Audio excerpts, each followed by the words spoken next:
Palmeiras eliminado da Libertadores da América. Vídeo de hoje do canal do Nicola vai apresentar os culpados pela queda do time e vai falar também sobre o Atlético Paranaense, que vive fase espetacular. Tem informação importante no Corinthians. De Portugal garantem que o técnico do Timão em 2023 será português. Por falar no Timão e essa história de que o Corinthians está tentando atravessar o Cruzeiro para ficar com o lateral esquerdo Bidu.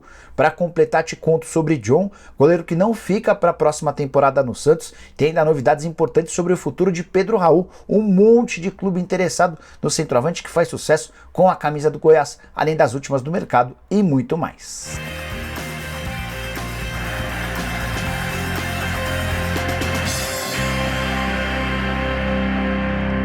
Fala aí pessoal, sou Jorge Nicola, bem-vindos a mais um vídeo do canal, sempre bem bacana receber vocês, ótimo feriado a todos e sem perder tempo só pedir para assistirem ao vídeo até o fim, se curtirem, deixarem like e se inscreverem no canal para terem as últimas do mercado, bastidores, transferências e muito mais. Bora contar que todo esse conteúdo é um oferecimento de 1xBet, casa de apostas esportivas que sempre prepara as melhores cotações. Nessa quarta tem 8 jogos da Champions League, com direito a nada mais, nada menos do que Inter de Milão e Bayern de Munique. Nas outras partidas, Ajax, Atlético de Madrid, Barcelona, Liverpool e muito mais. Mas tem também jogo da Libertadores à noite, você sabe. Tem Flamengo e Vélez Sarsfield. A vitória do Flamengo paga R$1,33 para cada real apostado. Já o empate pagando R$5. Na quinta-feira tem o confronto da volta entre São Paulo e Atlético Goianiense. Jogo da Sul-Americana, a vitória do São Paulo paga R$1,38 e o empate paga R$4,54.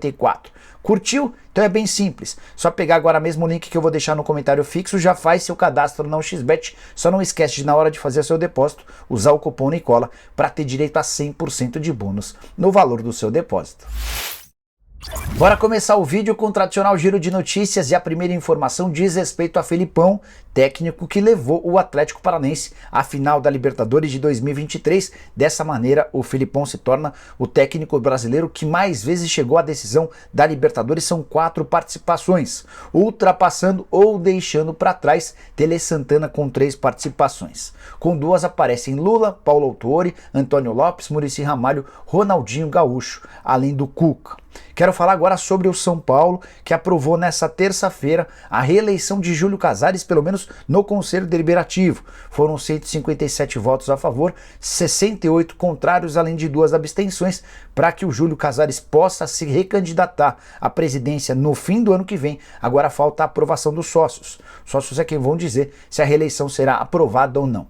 Bora falar agora sobre o presidente do Vélez Sarsfield. O time argentino desembarcou nessa terça-feira no Rio de Janeiro e nenhum jogador foi autorizado a dar entrevistas. O único que falou foi justamente o presidente Sérgio Rapissarda.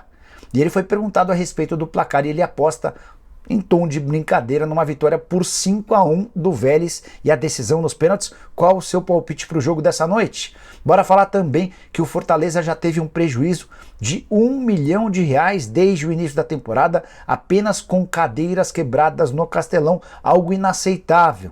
Torcedor do Fortaleza vai aos jogos, quebra as cadeiras, depreda o patrimônio e quem sofre é o próprio clube, que é obrigado a ressarcir R$1 milhão jogados fora. Para completar e para finalizar o giro de notícias, queria contar que a Conmebol estuda aumentar as receitas da Libertadores para a próxima temporada, aumento de 20%. E boa parte dessa grana será depositada para a participação de clubes na primeira fase, a fase de grupos, além dos iniciais mata-matas, oitavas e quartas de final, para atender uma reivindicação de outras federações muito incomodadas com a presença constante dos brasileiros na reta final do torneio. Ah, tem mais 2 legais. Tite deu uma entrevista à TNT Sports nessa terça-feira e afirmou que Daniel Alves não está garantido na Copa do Mundo. O filho dele, que é também seu auxiliar, chegou a citar algumas das possibilidades para o lugar do Daniel Alves. Foram falados, por exemplo, Emerson Royal, Gilberto, Rodinei e Marcos Rocha. Já pensou ter na Copa do Mundo Rodinei, Marcos Rocha ou Gilberto, ex-fluminense? Acho até que eu prefiro ter o Daniel Alves. E você? A última saideira no giro de notícias conta que Fred foi contratado pela Globo e será comentarista durante a Copa do Mundo do Catar. Bora de notícias do mercado. Lisca, técnico do Santos, participou de uma palestra no Brasil Futebol Expo. É uma feira que está rolando em São Paulo desde a segunda-feira. E o Lisca contou uma série de bastidores envolvendo o Santos, como por exemplo um fato recente. O John, goleiro do Peixe, o procurou e entrou na sua sala quase chorando, de acordo com o Lisca, pedindo para ser negociado. Até aí nenhuma novidade, o Lisca já havia dito isso. A principal informação vem agora. Segundo o Lisca, o presidente Andrés Rueda tem um acordo com o John para negociá-lo em 2023. O que foi combinado entre as partes é que o John ficaria até o fim da atual temporada e no início de 2023 seria liberado para buscar novos horizontes. O São Paulo e o Botafogo foram aqueles que fizeram propostas oficiais. São Paulo esteve bem perto de contratá-lo. O John gostaria de fechar com o tricolor, mas por conta de um desacerto financeiro não houve acordo. A frase do Lisca foi a seguinte, abre aspas: "Tenho os dois melhores goleiros do Brasil, o João Paulo e o John. O John está entre os melhores, tanto que o São Paulo e o Botafogo o queriam. O presidente prometeu para ele que no ano que vem vai negociá-lo. O John foi na minha sala quase chorando, pedindo para sair", fecha aspas. Essa informação é muito importante para o São Paulo. O Botafogo já contratou, por exemplo, um outro goleiro para essa posição. Fechou com o Lucas Perry, goleiro que pertencia ao São Paulo, embora estivesse emprestado ao Náutico. Dessa maneira, o Botafogo fora da disputa e o São Paulo parece ser o favorito para ficar com o John. Vem de Minas Gerais a informação de que o Corinthians pretende contratar Matheus Bidu, lateral esquerdo de 23 anos de idade, faz grande temporada com a camisa do Cruzeiro. Ele pertence ao Guarani, está emprestado à Raposa até dezembro e ainda não houve um acordo para a compra do jogador. Essa informação foi divulgada pelo Thiago Fernandes e dá conta de que o Corinthians tem a intenção de cobrir a oferta do Cruzeiro. Na negociação de empréstimo entre Guarani e Cruzeiro, ficou combinado que a compra poderia ser feita por 1 milhão de euros, referente a 60% dos direitos econômicos. O Timão estaria avaliando cobrir essa oferta para ficar com o Bidu. A curiosidade é que o Corinthians acertou nos últimos dias a renovação de contrato com o Fábio Santos e o Piton, que tem se revezado com o Fábio Santos, não tem propostas para deixar o clube. Queria entender um pouquinho melhor como é que o Corinthians pretende utilizar 3 laterais esquerdos no próximo ano. De qualquer forma, é legal contar que o Bidu é muito bom jogador. Na atual temporada, 34 jogos, 2 gols e 3 assistências. Cruzeiro que já contratou 2 dos atuais atletas que estavam emprestados. O primeiro deles, o zagueiro Oliveira, que veio do Atlético Goianiense e fica em definitivo. O segundo, o Neto Moura, volante que pertencia ao Mirassol. Bora falar sobre o Atlético Paranaense, primeiro finalista da Libertadores da América. Grande classificação, vitória em cima do Palmeiras em casa por 1-0 e empate em 2-2 no Allianz Parque, depois de estar perdendo por 2-0. Verdão abriu o placar logo no comecinho do jogo com Scarpa, fez 2-0 no segundo tempo com Gustavo Gomes, mas o Atlético não desistiu e com gols de Pablo e Terans assegurou a volta à final da Libertadores depois de 17 temporadas. E se você ainda não se acostumou com a ideia de que o Atlético Paranaense se tornou um grande do futebol brasileiro, é melhor se acostumar.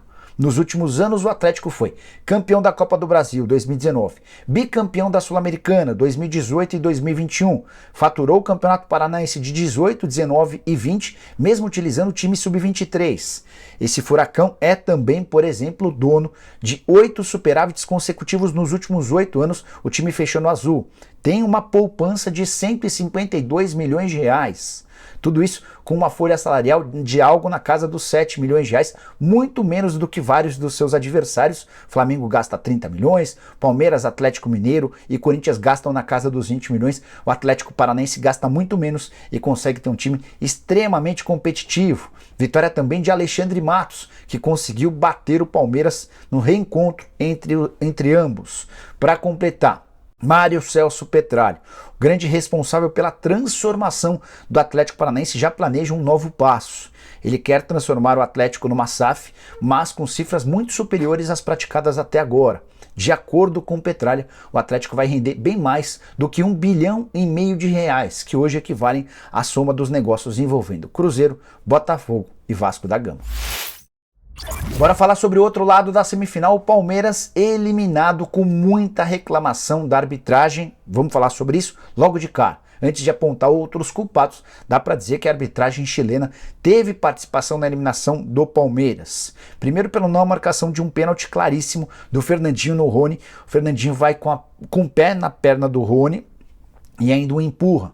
falta dentro da área que merecia a marcação do pênalti. Há também uma reclamação em relação ao não cartão vermelho aos 27 minutos do primeiro tempo em cima do Alex Santana. O Alex deu uma cotovelada no Rony, o árbitro deu um cartão amarelo, mas não o expulsou. Alguns minutos depois, no finalzinho do primeiro tempo, por volta dos 40 minutos, o Murilo do Palmeiras foi justamente expulso, entrada absolutamente desnecessária em Vitor Roque. E aí vale a pena chamar a atenção para os problemas de cartões vermelhos envolvendo o Palmeiras na semifinal contra o Atlético Mineiro. O Palmeiras já tinha tido 2 jogadores expulsos, o Danilo e o Scarpa. Voltou a jogar com um a menos, vencia no momento em que o Murilo foi expulso por 1-0, ainda conseguiu fazer 2-0, mas a questão física e a diferença de um jogador acabou pesando de forma significativa para a eliminação. Então sim, o Murilo tem muita responsabilidade. Também acho que a arbitragem teve culpa nas decisões principais dessa partida, mas não são os únicos culpados.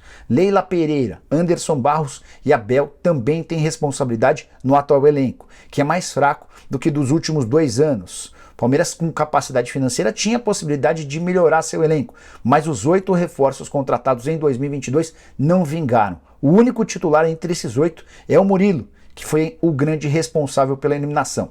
Todos os outros 7 se revezam na condição de titular e reserva, mas não conseguem emplacar. Só para citar os contratados, no ataque, Flaco Lopes, Merentiel e Navarro. No meio de campo, Atuesta e Tabata, além do Jailson, volante que está machucado. E no gol, a contratação do goleiro Marcelo Lombo.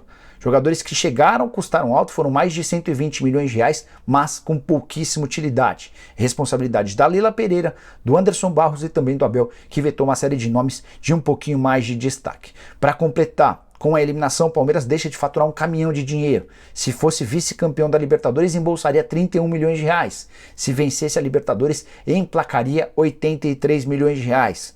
Também cai o sonho do tricampeonato da Libertadores. Agora o Palmeiras foca todas as suas atenções no Campeonato Brasileiro, onde é líder, com 7 pontos de vantagem para o segundo colocado. Hora de falar sobre o Corinthians e uma informação que vem de Portugal do jornalista Luiz Pinto Coelho. Ele tweetou o seguinte, abre aspas, a probabilidade de na próxima época o técnico do Corinthians ser português é muito alta, fecha aspas. Mensagem que pode ter várias interpretações. Pode, por exemplo, nos fazer imaginar que Vitor Pereira ficará em 2023.